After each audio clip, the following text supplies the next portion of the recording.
Hey guys, welcome back to the channel. Today I have Magdalene and we are going to be giving you guys a book update, sharing what she read for the months of July and August. I'm disappointed. I'm disappointed that I only read 2 books in August. August has been absolutely insane. So she read 2 books in August, but she Yeah. read a ton of books for the month of July prior to everything really ramping up. But I mean, you've been doing school stuff. It's okay. Okay. We're going to start using her reading journal. So if you haven't watched her 6-week, 6th grade from the thoughts of a student, that was a lot, video, make sure you check that out. I will link it down below in the description where she shares all the things for the first 6 weeks of school and how that's been going, curriculum, activities, all of that. So make sure you check that out. My name is Morgan here at the Life of Tillmans. If this is your first time, welcome. We're so glad you joined us. If you've been here before, welcome back. You ready? Yeah.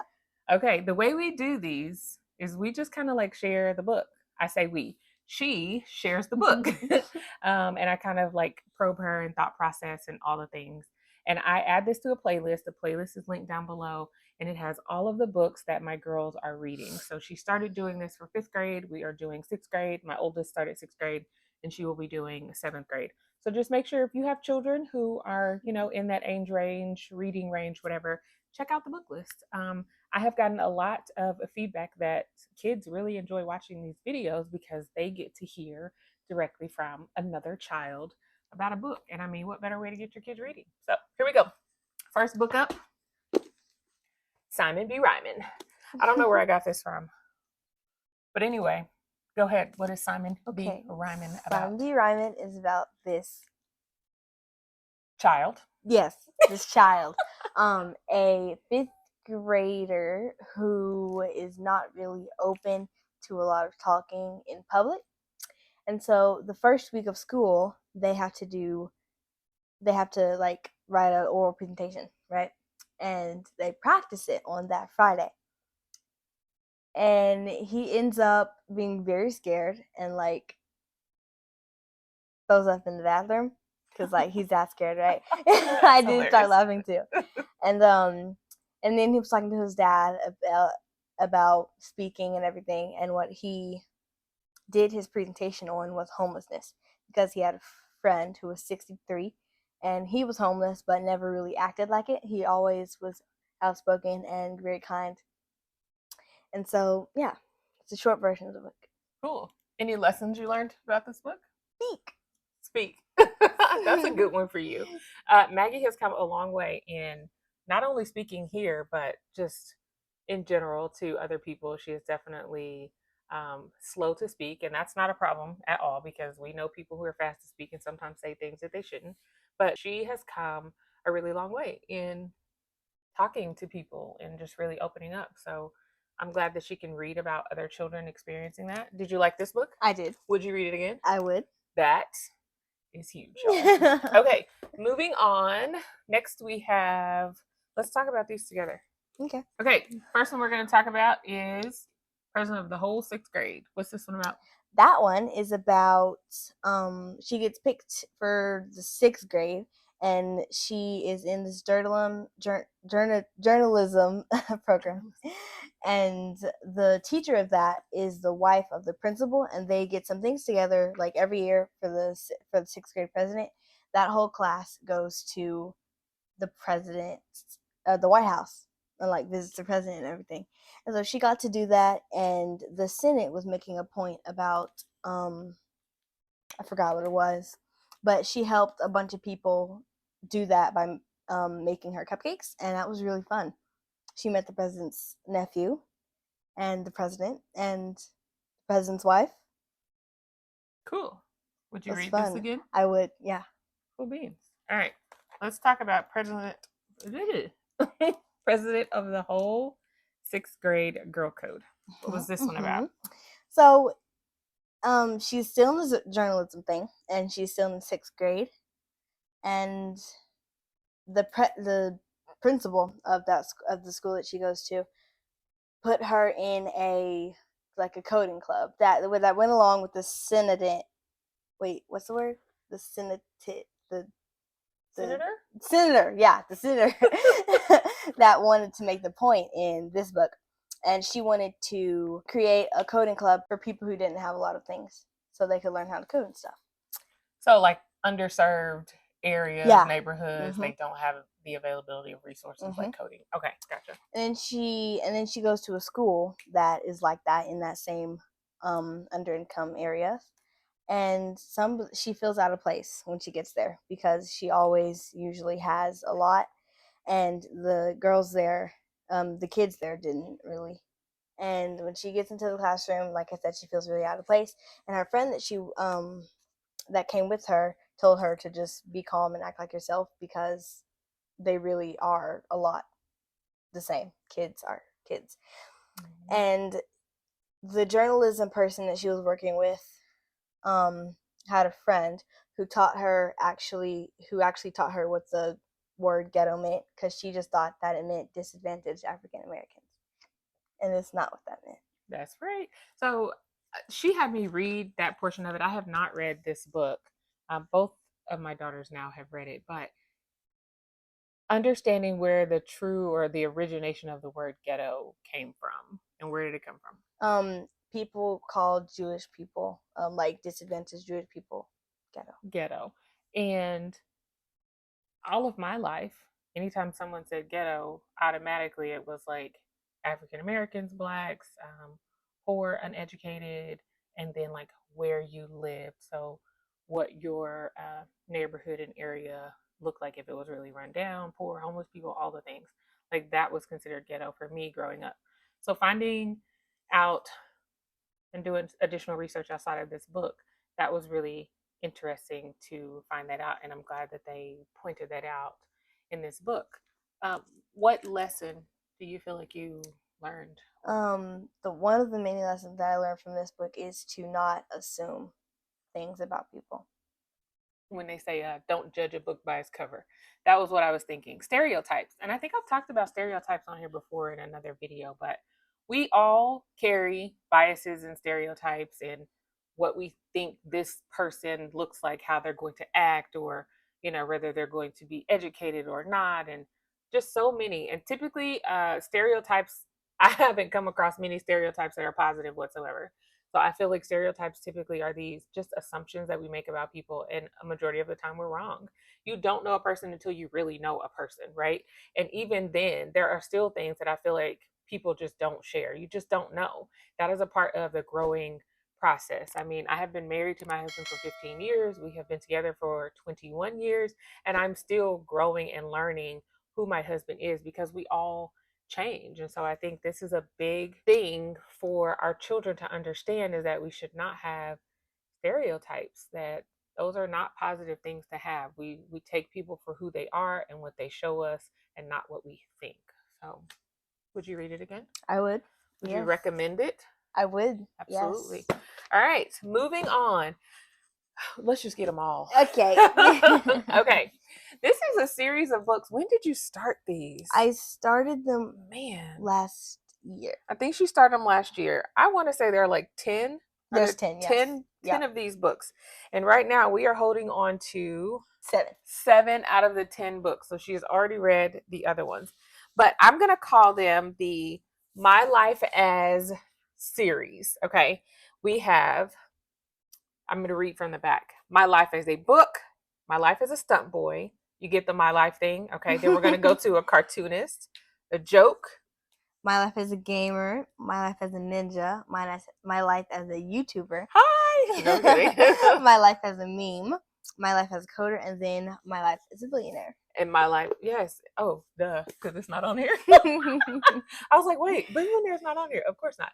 Okay, so Maggie has read all 10 of these books. And what do you think? Did you enjoy them?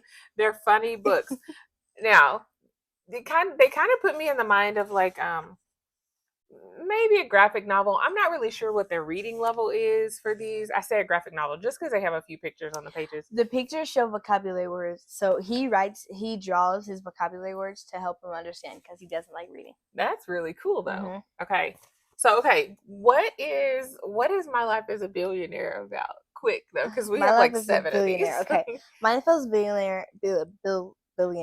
Okay. For the summer, he tries to earn money, right? And he's working for his friend's brother to get some stuff set up for his band.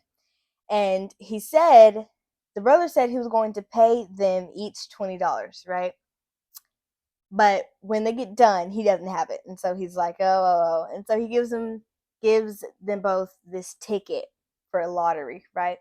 And so when the lottery gets picked, he ends up with the lottery, right? He wins. Yeah, he wins. Okay, gotcha.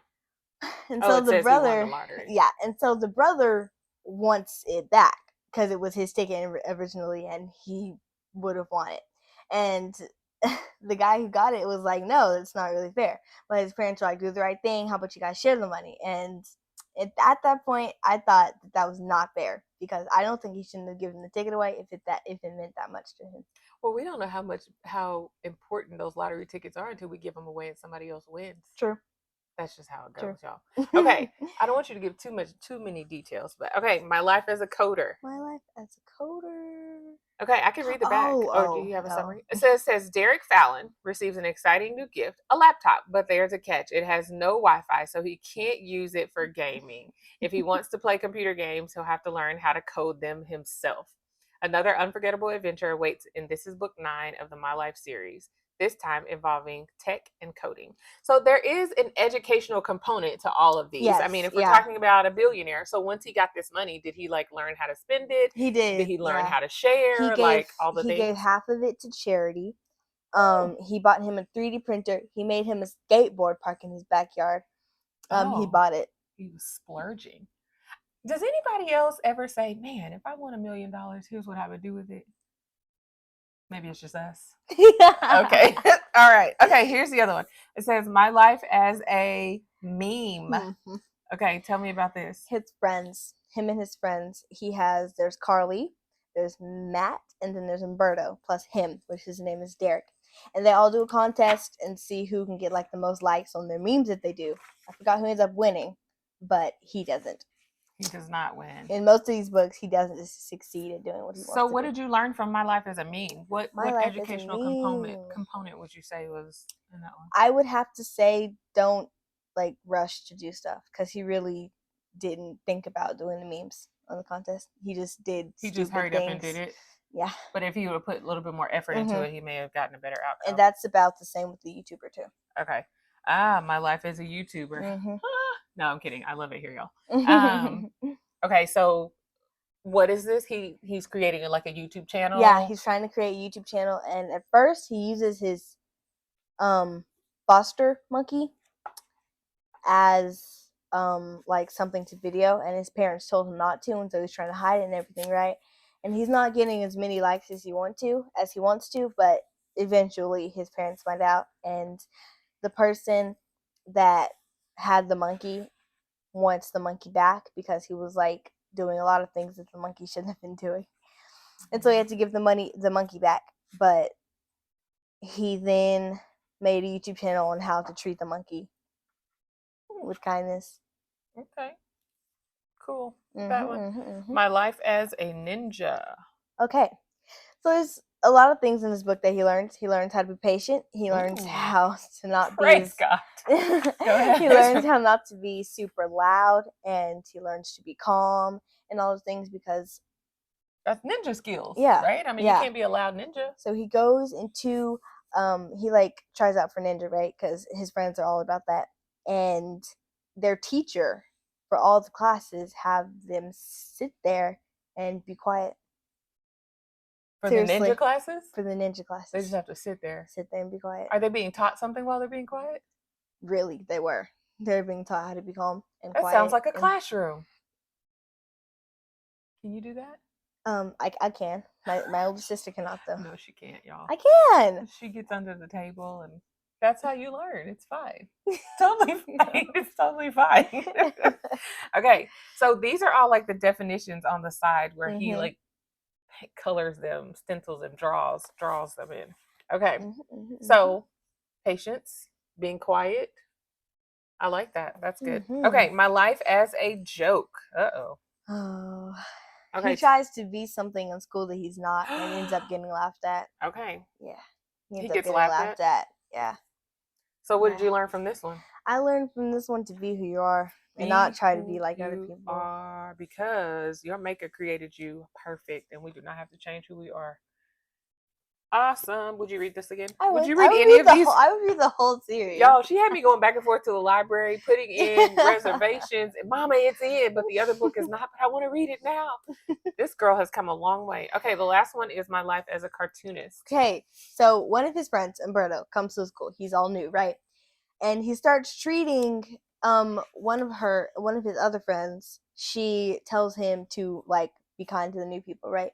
And so he's trying really hard, but the guy is not returning the favor. And so he ends up being in a contest with them who can like draw the best, because they're both cartoonists. They're really good too.